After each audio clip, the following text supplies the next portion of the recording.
Ya, pemirsa, Gunung Merapi di wilayah Kabupaten Agam dan Kabupaten Tanah Datar, Sumatera Barat erupsi pada hari Minggu pukul 14.54 WIB. PVMBG mengatakan tinggi kolom abu mencapai 3.000 meter di atas puncak. Kejadian ini pun membuat setidaknya 11 orang pendaki gunung ini meninggal dunia.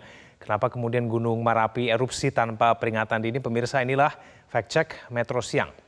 Kita akan ikuti informasi berikut ini. Pemirsa, Anda bisa melihat data-data di sebelah kanan saya berdasarkan data dari BKSDA Sumbar ketika terjadi erupsi pada hari Minggu 3 Desember 2023 terdapat 75 pendaki yang melakukan pendakian di Gunung Merapi, Sumatera Barat.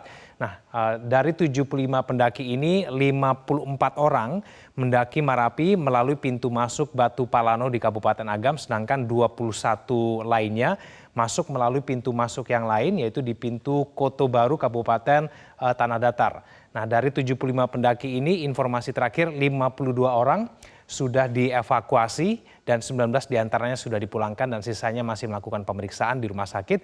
Kemudian 23 sisanya masih belum dievakuasi. BPBD Sumbar pada saat ini sedang fokus melakukan evakuasi terhadap 23 orang ini yang belum dievakuasi. Sebagai informasi, pemirsa, kita ke informasi berikutnya bahwa terdapat 11 orang yang dinyatakan meninggal dunia di mana 3 jenazahnya sudah berhasil dievakuasi dan sudah berhasil diturunkan. Namun 8 jenazahnya yang meninggal dunia pada saat ini masih berada di kawasan puncak Gunung Merapi.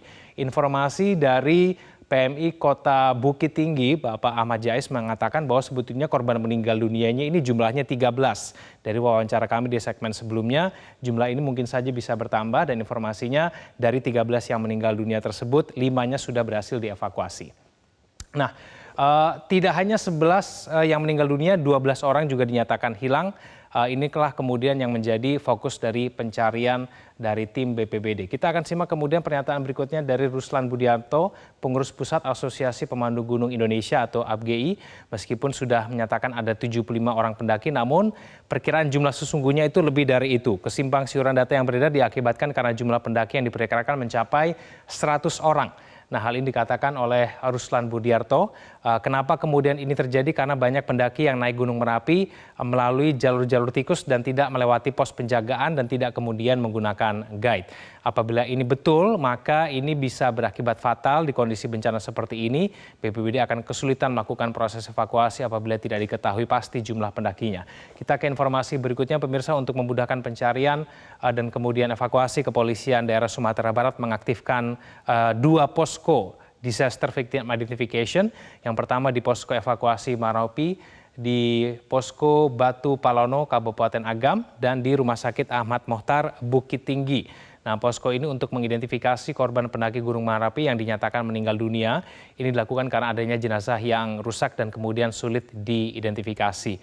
Bagi Anda, pihak keluarga pendaki bisa langsung mendatangi 2 posko ini untuk memberikan data antemortem yang dibutuhkan.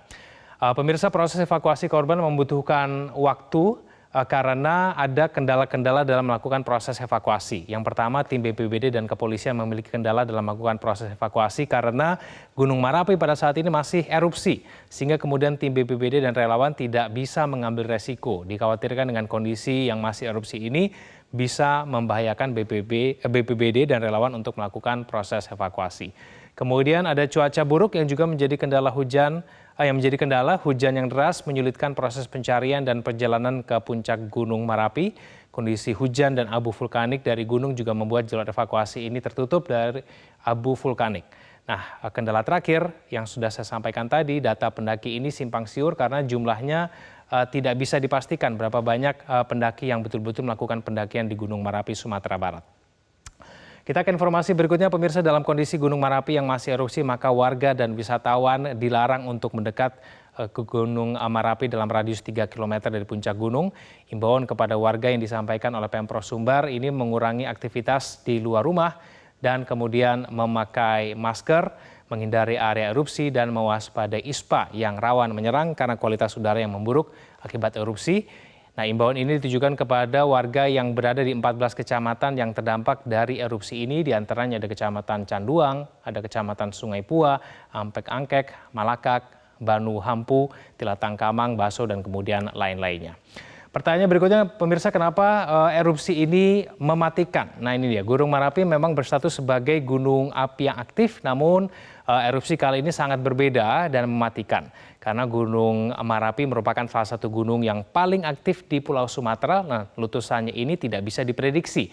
Nah menurut PVMBG, erupsi Gunung Merapi ini bersifat freatik, mirip dengan Gunung Merapi di Yogyakarta.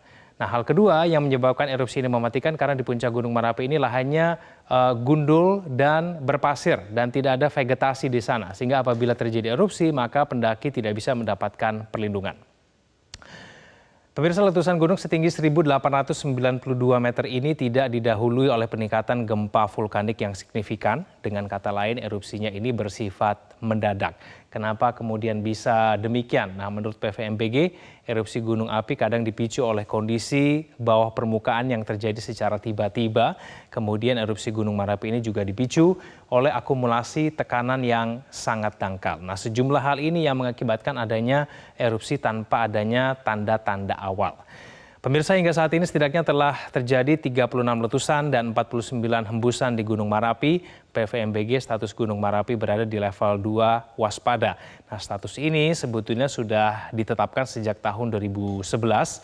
Dengan status ini maka seharusnya pengunjung dan wisatawan dilarang melakukan pendakian ke Gunung Merapi pada radius 3 km dari puncak. Nah, apabila sudah ditetapkan sebagai status waspada sejak tahun 2011, yang artinya pengunjung diimbau untuk tidak melakukan pendakian hingga radius 3 km, lalu pertanyaannya kenapa jalur pendakian ini tetap dibuka? Nah, mengapa pendaki tetap diperbolehkan naik gunung padahal statusnya waspada?